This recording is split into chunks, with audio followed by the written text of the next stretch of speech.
que en el fondo están funcionando igual que fuera una clase normal, ¿ya? Eh, Así que eso, muy buenos días a todos los que están presentes. En este minuto comencé a grabar. Esperemos que el resto de chicos que está faltando pueda irse integrando en medida que avancemos y esperemos eh, que ninguno quede atrás, ¿no? Ya mis queridos, ¿tienen un cuaderno en la IT y todo lo demás?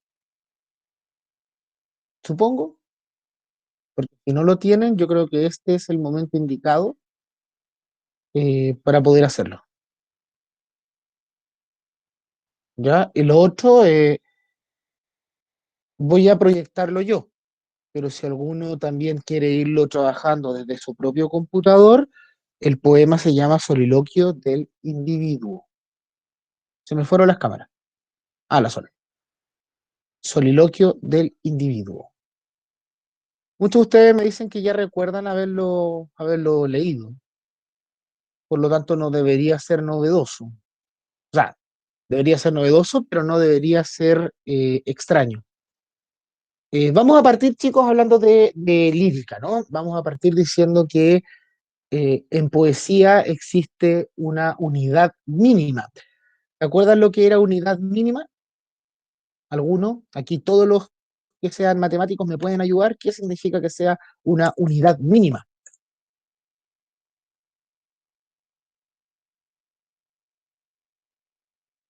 Vamos a ir viendo los chats también por si alguno quiere contestar. La mayoría yo espero que pueda hablar. ¿Alguien se acuerda de lo que era una unidad mínima o lo que significa que sea una unidad mínima? Pequeña. Cuando hablamos de mínimo, no estamos hablando solo, en todo caso, y está súper bien, ¿eh? Pero no estamos hablando solamente de que sea pequeña, sino que estamos hablando de que es la unidad que no se puede dividir. En ese sentido estamos hablando de mínimo, ¿no? Pueden ir anotando por ahí. Cuando hablamos de unidad mínima, absolutamente todo, eh, el lenguaje sobre todo, en literatura, va a tener una unidad mínima. En matemáticas, como le digo, la unidad mínima quiere decir es que es algo que ya está en su mínima expresión y por lo tanto no se puede volver a dividir, no puede haber algo más pequeño que eso. Eh, en lírica, en poesía, ¿cómo se llama la mínima medida? Es decir, lo que no se puede dividir. ¿Cómo se llama? ¿Alguien sabe? ¿No? ¿Sí? Profe, ¿qué era la unidad mínima?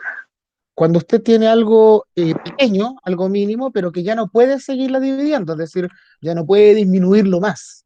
Eso se llama la unidad Ah, mínima, ya. ¿ya? No se preocupe, en lírica, cuando hablamos nosotros de poesía de unidad mínima, estamos hablando de los versos. Eso es la unidad mínima, ¿cierto? Un verso es lo más pequeño que puede tener un poema. Eso es lo más pequeño. Estamos partiendo, chiquillos, de las cosas más básicas, ¿cierto? ¿Y qué es un verso? Son los que conforman ¿Mm? ay, ¿cómo se llama? ¿Párrafo? No es Estrofa, párrafo. estrofa. Estrofa. Súper bien. Eh, Nosotros lo conocemos, chiquillos, digamos la verdad, ustedes mismos lo saben, nosotros lo conocemos con una palabra mucho más simple. ¿Cómo le dicen ustedes a los versos? La línea. La línea, ¿cierto? Esa es la cuestión más rápida que nosotros conocemos, lo dijo la Connie. Nosotros le decimos línea. ¿Y por qué? Porque es literal. Yo cuando veo un verso, lo que veo es una línea, ¿cierto? Eso es literal. Y como dijo recién la Kitty, el conjunto de versos nosotros lo vamos a llamar estrofa, ¿cierto? Perfecto. Hasta acá todo bien. Sigamos recordando. Hay otra unidad que yo hago cuando propongo que los versos entre sí pueden interactuar. Es decir, yo hago que el primero y el tercer verso interactúen entre sí y yo hago que el segundo y el cuarto verso interactúen entre sí, ¿cierto? ¿Cómo se llama esa interacción? La organización de rima. Sí, muy Creo bien, que eran Sofía. como, habían rima continua, abrazada, algo así. Sí, muy, Bien, muy bien, Sofi, la Sol también lo había puesto, excelente ahí. La manera de relacionarlo entonces se llama rima. Anote por ahí para que no se le olvide, ¿cierto? Se llama rima. Eh, y la rima, antes de irnos a la parte difícil, que es lo que la Sofi nos dijo, la rima simplemente nosotros la vamos a recordar por el momento, porque después vamos a entrar a lo que usted dijo, eh, como tres tipos de rima, ¿cierto? Hay tres tipos de rima. ¿Cuáles son los tres tipos de rima? Espere y se vaya más lento. La consonante, Está enredando. la sonante y Bien. la... No me acuerdo otra. La tercera, lo siento. Bien, bien, bien, bien, bien, bien. ¿Quién fue el que agregó la libre? Bien ahí, Connie. Yo. Súper duper, Ricardo, usted tiene absolutamente toda la razón. Nosotros los voy a ir anotando en el chat también porque la Kitty dice que de pronto uno se pierde, entonces lo voy anotando. Consonante, asonante y libre, po, ¿cierto? Esos son los tres tipos de rima. La libre generalmente nosotros no la reconocemos como rima. ¿Por qué? Porque no rima como tal. Exacto, exacto. Tiene toda razón, pues, Sol.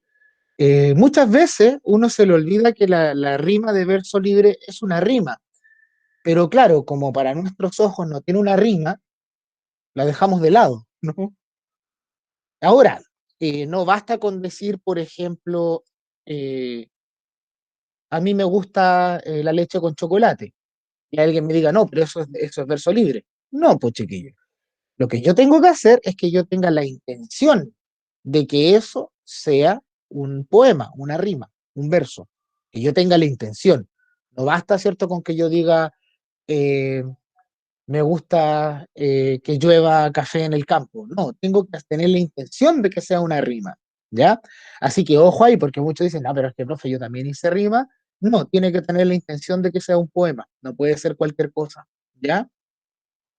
Sí, Rena, sí se sube, que supongo que no va a estar esperando eso, pero sí se sube. Ya, sigamos. La rima consonante, ¿se acuerdan cuál era? La que ¿La de rimaba las la vocales? ¿O no? Por ahí, pero vamos bien, vamos bien, vamos bien, por ahí. Ya, no, ambas van bien, pero eh, más preciso, para que lo pongan, es cuando la estructura, esto es como lo mismo que ustedes dijeron, pero en palabras técnicas, ¿no? Es como la estructura de las palabras se repite completa. Le pongo, la estructura de las palabras se repite completa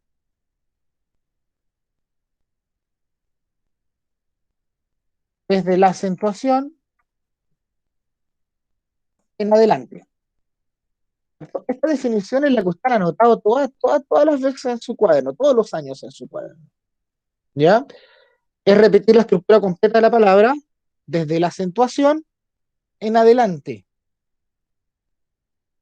Repito, desde la acentuación en adelante. Pregunta antes que Martín lo veo como medio preocupado de eso, pero antes de que se preocupen. Pregunta, ¿cuál es la diferencia entre acento y tilde? El acento es la voz y la tilde es la rayita. Súper bien, muy bien. No todas Pucha. las palabras, iba a decirlo justo, no todas las palabras, Martín, ojo ahí, no todas las palabras tienen tilde, la raya, ¿cierto? Pero todas las palabras tienen acento, la voz, yo la cargo, ¿cierto? Eh, entonces cuando yo digo la media pesadilla, la que anoche sucedió, que vi a la novia mía convertida en un camión, sucedió y camión riman entre sí. ¿Se entiende la idea? Pongamos un ejemplo. Yo rimo la palabra canción. Si yo lo hago a través de una rima consonante, ¿dije la misma rima? Perfecto, perdonen. Cuando yo digo como canción, lo que yo tengo que rimar como estructura desde la acentuación es la acción, completa, ¿cierto? Eso se llama consonante, completa, ¿cierto? Si yo digo amarillo, ¿desde dónde tendría que tener la palabra para repetirla completa? ¿Desde dónde? Sería como brillo, ¿o no? Bien, súper bien. ¿Por qué? Porque lo que yo repetiría sería pillo. ¿Captaron, no? Entonces, si yo dijera mañana, vamos con mañana, mañana, ¿cuál sería la estructura que yo tendría que repetir?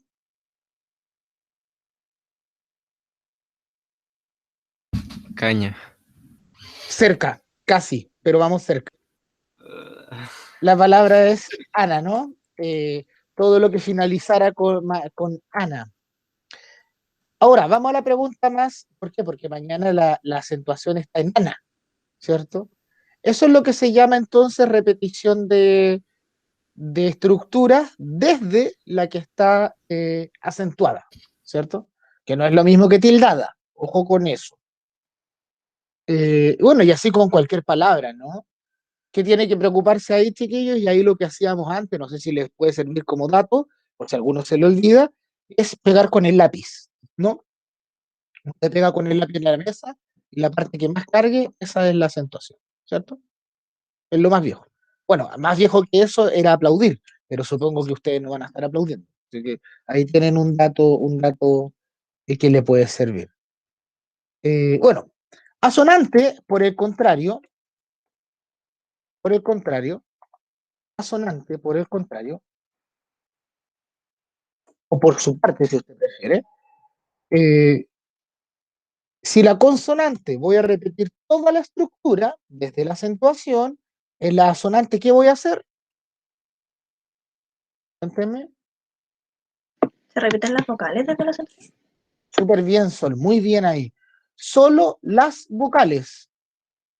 ¿Desde dónde? Desde la acentuación. ¿Cierto? Desde la acentuación.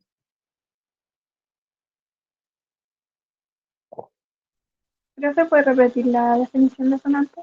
¿Sí? Ningún problema. La asonante, entonces, yo repito la estructura, pero solo sus vocales. Solo sus vocales. ¿Desde dónde? Porque tampoco son todas las vocales. No. Es desde la acentuación. Desde donde se acentúe la palabra. ¿Ya? Si yo digo, Quiero por un ejemplo. ejemplo. Sí, ningún problema. Por ejemplo, si yo digo flores, todos sabemos que la palabra flores tiene su acentuación en la O. Entonces la palabra que yo repita tiene que tener las vocales O y E,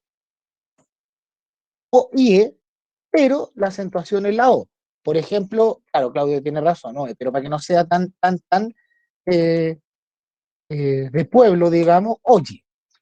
¿Por qué oye rima con flores? Porque a través de la acentuación yo repito la O y la E, ¿cierto? ¿Se entiende? Cuando yo digo molles, ¿cierto?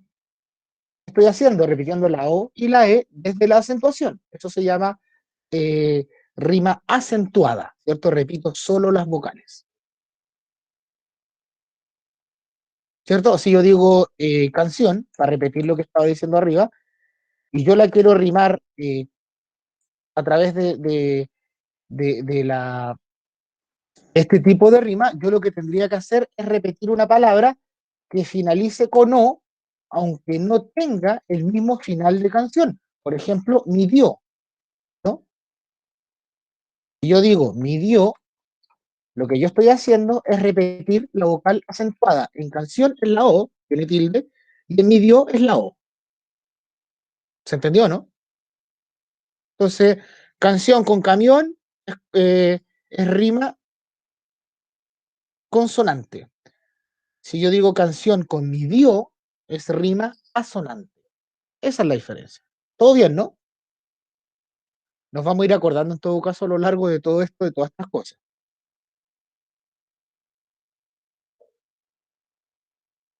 Perfecto, y no se olviden porque Claudio recién me puso que yo le había dicho el mismo ejemplo en primero. Acuérdese, Claudio, que la pregunta de prueba, ¿no? La pregunta de prueba es ¿cuándo una palabra lleva acento? ¿Cierto? Y la respuesta, la dijeron recién sus compañeros, es siempre. Acuérdense de eso. Siempre lleva acento. No siempre lleva tilde, pero siempre lleva acento. Pongan de subtítulo los que estén anotando todo. ¿Qué pasa entonces con la poesía contemporánea? Pongan poesía contemporánea. Y vamos a tomar de ejemplo a uno de los grandes, ¿no? Vamos a tomar de ejemplo, entonces, poesía contemporánea, a Nicanor Parra. ¿Se alcanza a ver bien ahí, chiquillos, no? ¿O lo agrando más? Los leo, los veo. Se ve Se ve bien. bien. Otro poquito dice el Martín, ya, lo vamos a agregar otro poquito. La idea es que ustedes, en todo caso, si quieren ir siguiendo el trabajo desde su computador y todo lo demás, ningún problema. Lo importante acá es que nos vamos guiando, ¿ya, chiquillos? ¿Qué va a pasar con la poesía contemporánea? La poesía contemporánea va a empezar a investigar, a incursionar, y va a empezar a hacer que los grandes poetas empiecen a caer, ¿cierto? Con respecto a lo que estamos hablando de poesía, ya estábamos hablando, ¿cierto?, de los versos, de la estrofa, de las rimas. Lo primero que usted va a notar, por ejemplo, en Nicanor Parra, sin leerlo, chiquillos, sin leerlo, ¿qué es lo primero que notan? Sin leerlo.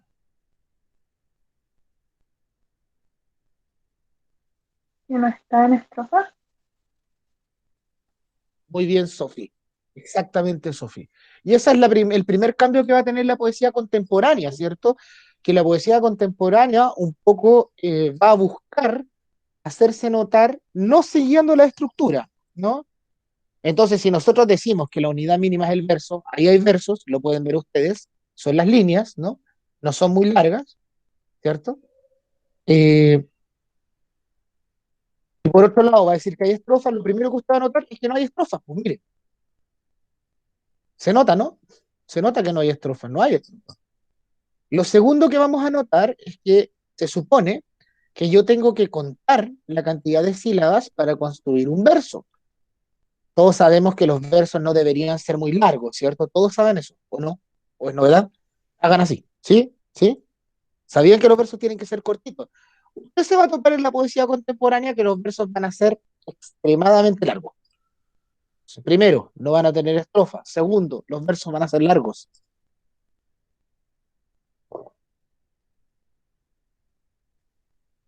O al revés, chiquillos, va a ser muy corto. ¿Por qué? Porque en la poesía contemporánea lo que van a hacer es justamente buscar romper con este sistema. Vamos a poner de ejemplo a don Nicanor Parra. ¿Por qué se dice que don Nicanor Parra entonces es el mejor poeta sin ser poeta? ¿Por qué se dice? Yo creo que ¿Será porque porque rompió la rompía el estructura? estereotipo. Ya, bien, Claudio, Kichi, Kichi. Creo que dije lo mismo. Ah, ya, perfecto. Sí, tienen razón ambos, rompen estereotipos. De hecho, principalmente porque acuérdense que él se hace llamar a sí mismo, ya no me marcó, pero todos saben cómo se hace. Antipoeta. Exacto. Muy bien, Claudito. Y como dijeron ambos, el es antipoeta, se hace llamar a sí mismo antipoeta.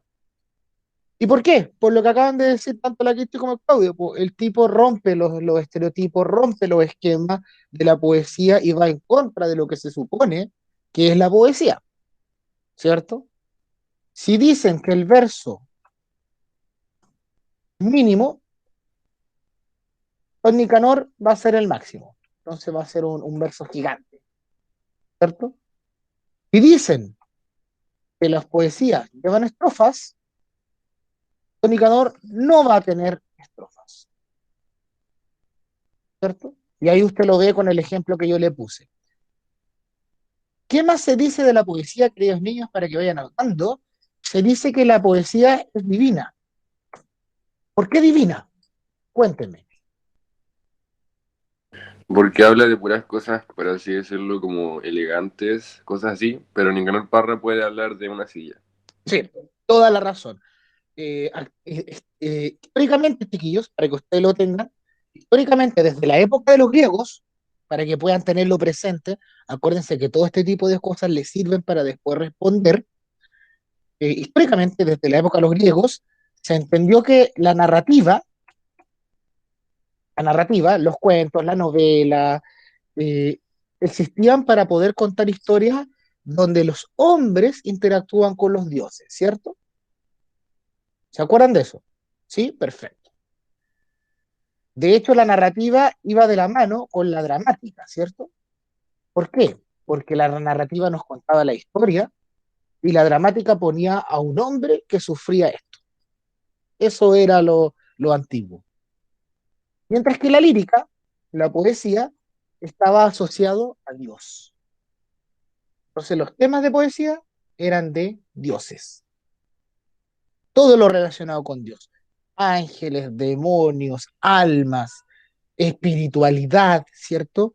Que era como todo lo grande que nosotros teníamos. Así empezó la poesía, profe. Así empezó la poesía, por más. ¿Ve? Era como relacionada con lo grande, con la belleza, con el alma, el espíritu. ¿Ah? De hecho, mire que ahora que me pregunta usted, Martín, y solo para que ustedes lo recuerden, ¿se acuerdan por qué se llama lírica? ¿Se acuerdan? Pregúntame. Por la lírica. Pregúntame a mí, pregúntame. Espérenme, vamos en orden. Ya, primero prendió la Sol. Ya, Sol, dígame. Yo no. Porque el instrumento que ocupaban para acompañar las cuestiones. Eso. Súper bien, Ya, Sol. obvio. Después lo prendió espérate, audio, porque después lo prendió la Connie Cárcamo. Connie. Por la lira. Eso iba a decir nomás. Bien. Y ahora sí, Claudio, lo prendiste tercero. Pucha, yo puedo aportar solamente que es como un arpa, pero más chica. Súper bien, Claudio. Muy bien, Claudio. Lírica se llama justamente por el instrumento lira, ¿cierto? Lira, que es, como dice Claudio, es un arpa, pero pequeñita. Como dato anecdótico, un cantautor chileno, que era el tío Lalo Parra, cuando estaba a punto de fallecer, le pusieron una lira en sus manos. Bueno, después no murió y fue triste, pero él se lo pusieron. Viene de lira, y la lira, como dice su compañera, estaba ocupada para ponerle sonido a la poesía. Y no es lo único, pues, chiquillos, porque la lira no es un instrumento que podía tocar cualquiera. ¿Se acuerdan quién tocaba? Dígame. ¿Quién tocaba ese instrumento? En la película salen unos angelitos chiquititos. Exacto. No. Exacto. De hecho, cuando usted recuerde a los angelitos chiquititos, siempre los ponen como con el arpita chica. ¿Lo han visto? Con una arpa pequeñita. ¿Sí? Esa es la lira. Sí, lo he visto y es como que tipo los considero raro por el tema de que siempre son rubios. Siempre son rubios, sí, toda la razón. De hecho, el único... Creo que tipo también lo usan como los querubines. Sí, como querubines. De hecho, eso le iba a decir. Creo que los únicos que son distintos son los del amor, porque los ponen con el arco con flechas, ¿no?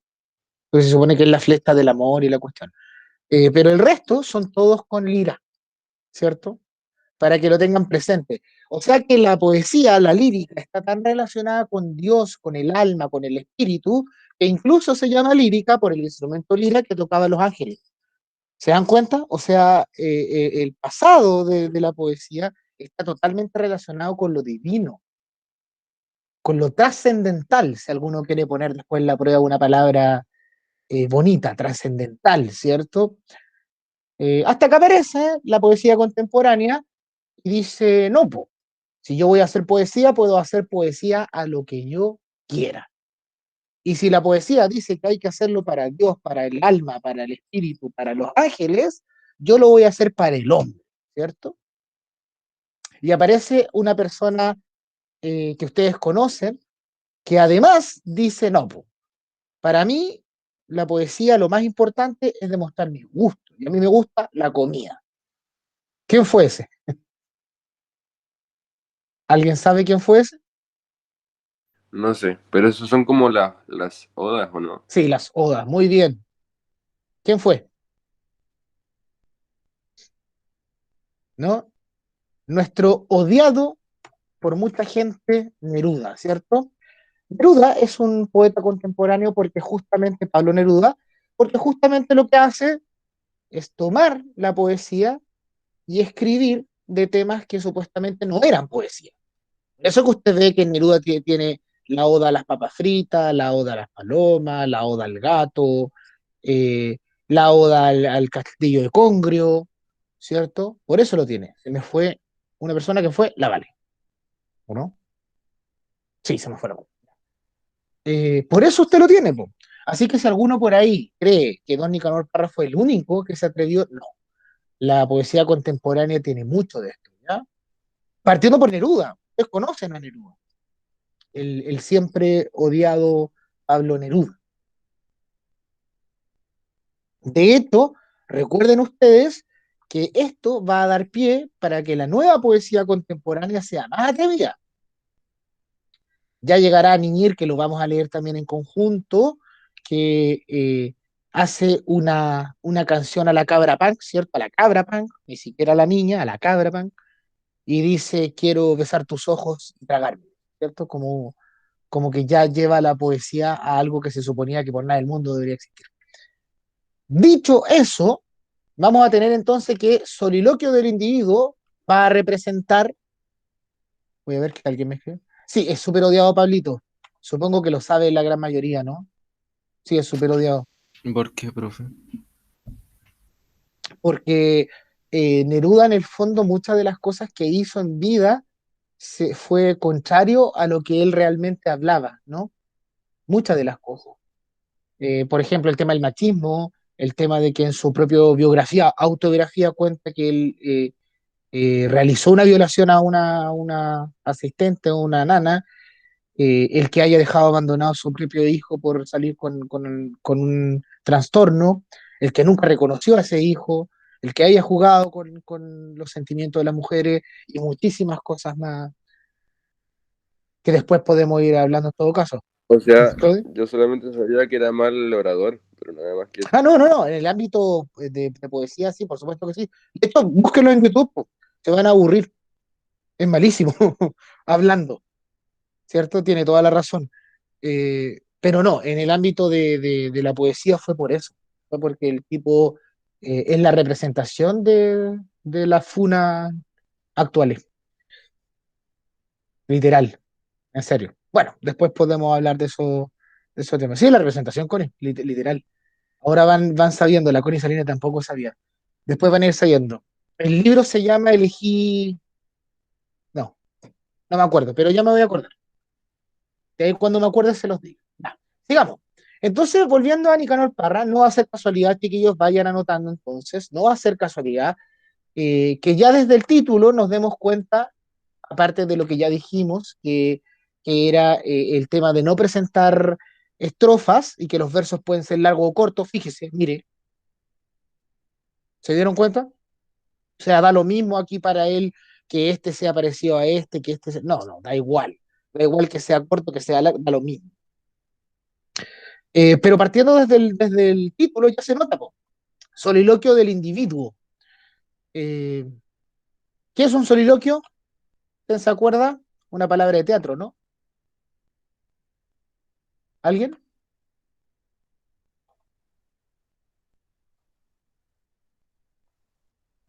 ¿No? No sé exactamente qué sea, pero me suena como un monólogo. Súper bien, muy bien, Sol, la felicito por eso, porque sí, es un monólogo. Es un monólogo. Para que lo anoten, soliloquio no es monólogo. La diferencia con el monólogo clásico es que se presupone que el monólogo o la conversación conmigo mismo es un poco más ordenado que el soliloquio, o eso es la teoría. Eh, ¿Cómo le puedo explicar cuál es la diferencia? Monólogo es cuando usted eh, está actuando, ¿no? Y el tipo rompe esta cuarta pared y habla con el público sin que los otros personajes lo escuchen. ¿Lo han visto en Malcolm o no han visto Malcolm? Malcolm, el del medio, ¿nunca lo han visto? Sí, profe. ¿Sí? ¿Lo han visto? No, no me digan que no han visto Malcolm, porque Malcolm es la segunda mejor cuestión que han hecho los gringos. Sí, la mejor serie que he visto. La Sí, lo he visto, segunda, pero no recuerdo lo que me está Vale, dando Canalla. específicamente. ya, ya. La segunda mejor cosa, la primera ustedes saben cuál es. Ricardo Arjona, obvio. No, olvídalo. No, la primera son los Simpsons. Ya, mira, lo que pasa es que está en escena, digamos, la familia disfuncional de Malcolm, ¿no? Para que lo entienda Sophie, por ejemplo, que dice que no. Y en algún minuto están hablando, están discutiendo, están haciendo cualquier cosa común, no sé, desayunando, y en algún minuto el personaje de Malcolm mira a la cámara y habla algo a la cámara. Entonces dice, por ejemplo, y esta es mi familia en las mañanas, po, todos los días pelean. Entonces, esa frase la dice a la cámara, pero ninguno de los otros actores lo escucha, ¿cierto? Eso es lo que se entiende como monólogo. Yo vengo y digo algo, una reflexión al público. Eso se llama romper la cuarta pared, porque obviamente se supone que yo no tengo que saber que el público me está viendo, ¿no? Por eso cuarta pared. Pensemos las paredes de la tele, ¿no? Las dos del lado y la del fondo. Se llama romper la pared, ¿no? Eso se llama monólogo. No lo voy a poner. Se me fue la tilde, pero ustedes me entienden. Monólogo. La diferencia con el soliloquio es cuando usted llega o termina esta clase y usted se acuesta en la cama y se pone a pensar. Y se va a dar cuenta que usted va a pensar en esta clase, se le va a venir a la cabeza Malcolm, se le va a venir a la cabeza un videoclip, y después va a pensar en una película, se va a acordar de Netflix, va a pensar en una serie, y empieza como a irse en la profunda, ¿no? Y al final te das cuenta que terminás acordándote de la clase de matemáticas. O sea, nada que ver. Así, ¿nunca se han dado cuenta? ¿Nunca se han puesto a pensar en eso? ¿Sí o no? Hagan así o así. Me ha pasado. O sea, a todos les ha pasado. Nunca se han... Mira, pónganse a Pero, pensar. pero profe, es como hablar solo, ¿no? Sí, pero el soliloquio siempre pasa que usted se va tan en la profunda que termina hablando de otra cuestión que nada que ver. ¿Sí? Nada que ver. O sea, tú Sí, sí, partiste. ¿Mm? Dime. sí, pero vaya hablando como... Ah, la clase de lenguaje. Es como que, pero vaya hablando solo en realidad, Sí, de muchas sí, cosas. de muchas cosas. Eso es lo que se conoce como soliloquio, ¿cierto? Por eso que se supone que el monólogo es más ordenado que el soliloquio, porque el monólogo yo interrumpo la cámara, pero hablo de algo específico, algo que me pasó. Cuando yo hago un soliloquio, me voy en la profunda. Empiezo a pensar en otra cuestión, qué sé yo. ¿Ya? Esa es la Pero, diferencia entre uno y otro. ¿Cómo te pero llamas, Diego? igual como que el soliloquio en la mente del que lo ejerce tiene lógica todo lo que dice, ¿o no? Probablemente, probablemente. Yo cuando lo he pensado como usted, y yo cuando me pongo a pensar así, de pronto despierto y digo, como que reacciono, ¿no? Y digo, uy, qué loco, en verdad pensé cuestiones que no tienen nada que ver una con otra. Como que me voy muy en la profunda. Eh, por ejemplo, ahora mismo que estaba acordándome de estas cosas, terminé pensando en Resident Evil 6. No, no sé por qué. Debe ser porque es el último juego que di vuelta. No sé. ¿Se entiende la idea, no? Como que uno se va muy en la profunda. Por eso la palabra soliloquio ya nos va a decir entonces que esta voz, esta hablante, va a hacer esta retrospección, esta idea de pensar en mí mismo, y mire de qué va a tratar, del individuo. Y aquí viene lo importante. El individuo va a ser entendido como humanidad, ¿ya? Anótenlo. El individuo va a ser la humanidad, no va a ser literalmente una persona, no va a ser pensar solo en mí, sino va a ser pensar en la humanidad completa, ¿ya? Completa, completa. Y anote eso, para que no se le olvide. Eh, Cuando él dice yo soy el individuo, ¿por qué dice yo soy el individuo? ¿A alguien se le ocurre? Porque es parte del conjunto de... Muy bien. Y aquí, chiquillo, una reflexión para todos, para cuando llegue la evaluación, para cuando terminen de leer este poema, eh, hacer el llamado de atención de que yo soy el individuo porque yo también soy parte, como usted dice, Sol, de lo que haya sufrido la humanidad, ¿ya? Yo soy parte. Indistinto que usted diga, no, pero si yo ni siquiera sé cuándo vivo. Es como cuando usted lee que dice, eh, no debería opinar esto si no lo has vivido, que es completamente falso. Porque si fuese así, no serviría de nada leer, piénsenlo. Entonces se va a dar cuenta usted que él dice, yo soy el individuo también, a pesar de que no haya estado en esa época, yo también soy parte de ellos. Primero vivía en una roca y allí grabé algunas figuras. ¿Por qué vivía en una roca? Los cavernícolas. Sí, muy bien. De hecho, textualmente, el vivir en una roca, ¿qué quiere decir? Textualmente. Escríbanlo, díganlo. Parecido. De hecho, pareció el pato. Tipo como ser viejo, por decirlo. Se me fue para otro lado. Pero vamos bien. Es la caverna, Esteban. Literal. ¿Se acuerdan que cuando nosotros vemos los dibujos del hombre de las cavernas están como metidas dentro de una roca? ¿Se acuerdan, no? Literal. Por eso él dice, si se dan cuenta, primero vivía en una roca, porque por supuesto, las primeras humanidades, ¿dónde se supone que vivían? En las cuevas. Al decir viví, él está diciendo en primera persona que él también fue de eso, ¿no? Por eso lo voy a marcar. Lo voy a marcar en verde. Y ahí sí. Después dice, allí grabé algunas figuras. ¿Qué figuras? Profe, se me olvidó cómo se llamaban, Pero- pero son las cosas que dejaba marcadas en las paredes. No sé Ya, cómo vamos. es la palabra específicamente. Ya, perfecto. Empezamos bien. Tienen razón ambos. ¿Alguien sabe?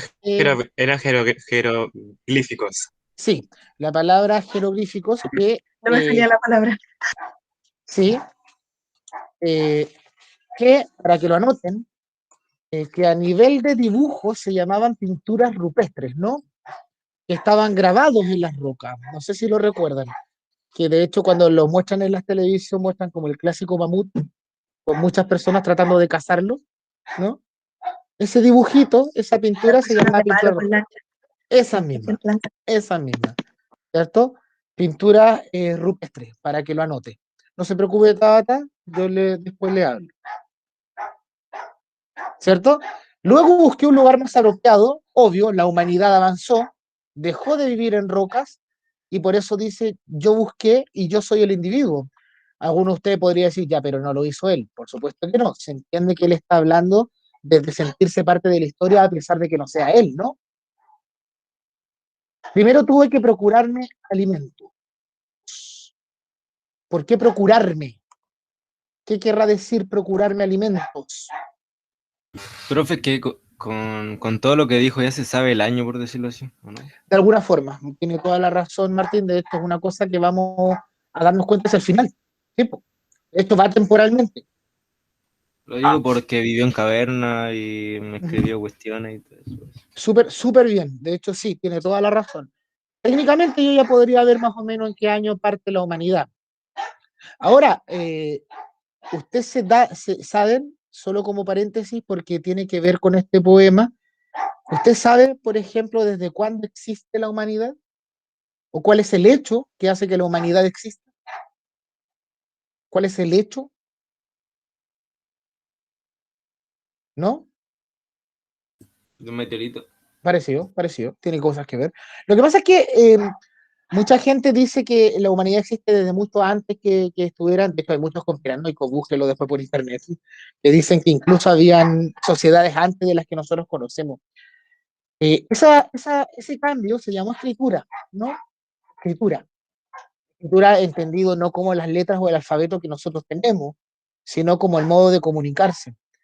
Por eso que usted dice muy bien, Martín, porque desde el momento que yo tengo dibujos, pinturas rupestres, desde el momento que yo tengo algo que me diga que está escrito, lo que sea, desde ese minuto existe la humanidad, ¿cierto? Y esto es científico. ¿Ustedes creen que esto lo hizo de adrede Nicanor Parra o le salió de casualidad? ¿Qué creen?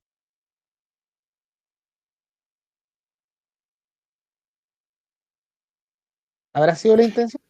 Yo creo que él sabe lo que escribe. De hecho, tiene toda la razón Martín, ¿y sabe por qué? Porque don Nicanor Parra no es profesor de lenguaje, él es profesor de matemática y estadística. Además, es muy reconocido dentro de la ciencia y además es académico de la Universidad de Chile. Por lo tanto, si el tipo está haciendo esto, es porque él de verdad lo está haciendo con la intención que usted dice. Que usted entienda que desde ahí parte la humanidad, porque desde ahí está la escritura. ¿Vieron? ¿Cierto? Procurarme alimentos, para que lo vayan anotando, quiere decir textualmente que tuvo que inventar la manera de poder comer. Ahora fíjense, buscar peces, buscar pájaros, buscar leña, ¿cierto? Y ya me preocuparía de los demás asuntos. Obvio, que es lo principal para cualquier humanidad, Profe, buscar comida. espere, que se me fue como el internet en la parte de procurar alimentos y no escuché bien. Escuché entrecortado. Procurarme alimento es como buscar el modo de alimentarme a mí mismo. Recordemos que nosotros decimos a mí mismo, pero nos estamos refiriendo a la humanidad, ¿cierto? Acuérdense de eso. Habla de buscar peces, buscar pájaro y buscar leña. Obvio, lo principal que tiene que buscar el hombre es la manera de subsistir. De nuevo, decimos hombre no como referencia a género, individuo, no como referencia a persona, ¿ya? Lo estamos hablando desde la comunidad, la humanidad completa, ¿ya? Para que se insista en ese hecho. ¿Cuál fue el primer invento, por lo tanto, el primer invento, o el primer descubrimiento más bien, que hace el hombre? ¿Cuál es? El primero. El juego, ¿no? Muy bien. Este es el primero, anótelo. No es casualidad, se lo vuelvo a repetir, don Nicanor sabe de lo que está hablando, y el primer invento que nosotros conocemos, el primer descubrimiento más bien, perdón, es el fuego, ¿cierto? Y la primera preocupación, por lo tanto, ¿cuál va a ser la primera preocupación de la humanidad? Apagar el fuego. Sí, que no se le vaya, muy bien.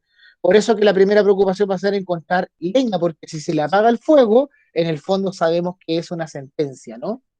De hecho, recuerden que las primeras fogatas, como no sabían cómo se hacían, cabe la posibilidad que haya caído algún relámpago, un trueno o algo así, se prendió fuego y por lo tanto la persona estaba preocupada que no se apagara, entonces le estaba palitos, ¿no? Esa es la idea.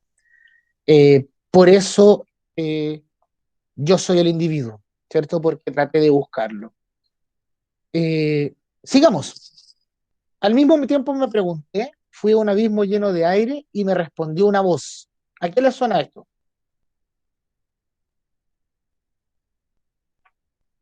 Voy a anotarlo. Ahí. Al Era mismo eco. tiempo. Sí, No sé lo que.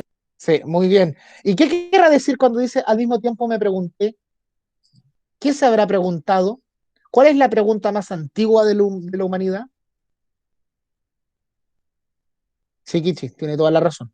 Toda la razón, Kichi. Muy bien, Max. Muy bien, Max. El resto para que lo tome, le tome nota. La primera pregunta, y esto sí está certificado, que se hace el ser humano, la humanidad, es sobre la existencia de un creador. Es la existencia de un creador. Por eso él habla de que va a un abismo y lleno del aire le respondió una voz. Es la primera manera de creer que existe una creación, una voz creadora, un aire creador. Obviamente que sabemos que la voz que responde es un eco, nosotros lo sabemos. Pero ¿se imaginan ustedes lo que debe haber sido para ese hombre cuando gritó y vio que desde ahí le respondía? Debe haber sido algo...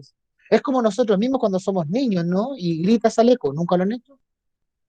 Claro, la sorpresa de que te responda debe ser algo muy fuerte, ¿cierto?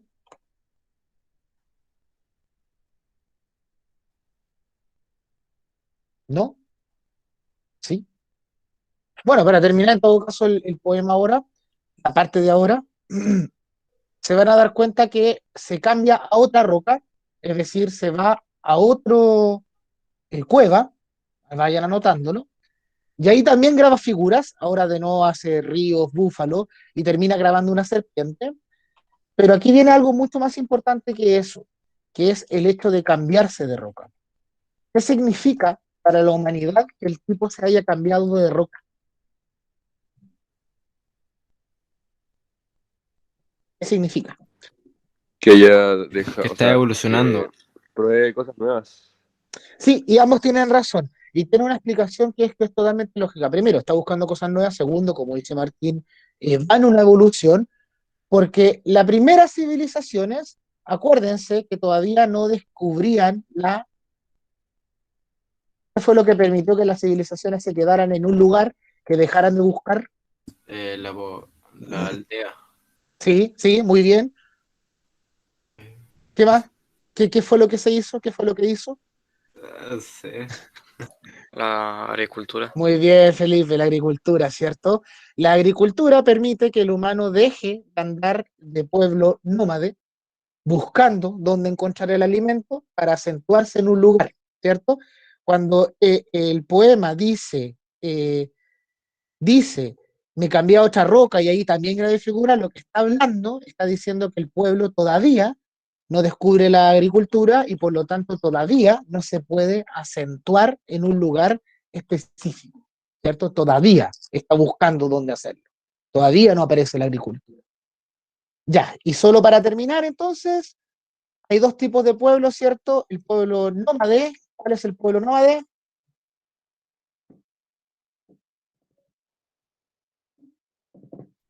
Son esos que se quedan siempre en un mismo lado, ¿no?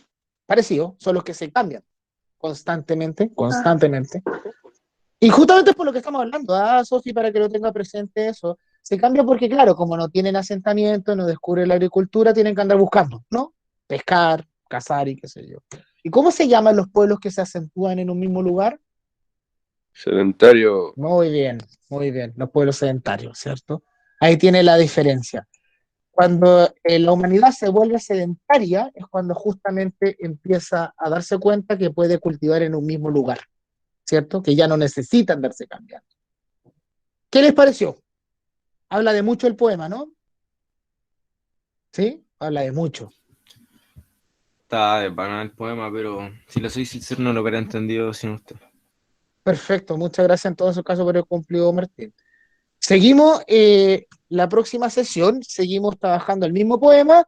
Hoy día, chiquillos, ahora apenas termine esto, les mando el horario nuevo y les voy a subir al IRMI, entren al IRMI, los dos poemas que tienen que leer, este y el otro. ¿Ya? Profe, Cuéntame, Claudio. no es por ofender, pero estoy seguro que usted en su casa tiene una foto de Nicanor Parra y dos velitas. Oye, Claudio, me creería que Nicanor Parra es uno de los autores que no son de los que yo soy fan. Que después le puedo contar. Yo de verdad no soy fan. Muchos de mis colegas son Ajá. fans. Y amigos sí, lo aman, pero yo no, en serio. Bueno, eso, mis queridos niños. Cualquier cosita me escriben y ahora pueden desayunar. 10:30 tiene la próxima clase. ¿Ya? Los adoro. ¿De qué es la clase? Ahora me pueden responder. Sí, se lo digo al tiro. Matemáticas. ¿Viene matemática o no? Viene matemáticas, sí, matemáticas. Matemáticas. Ya. Chiquillos, un gusto. Vayan a hacer yoga, a hacer sus ejercicios. Y los que no pueden ir a desayunar. Luto. Ya. Un abrazo enorme.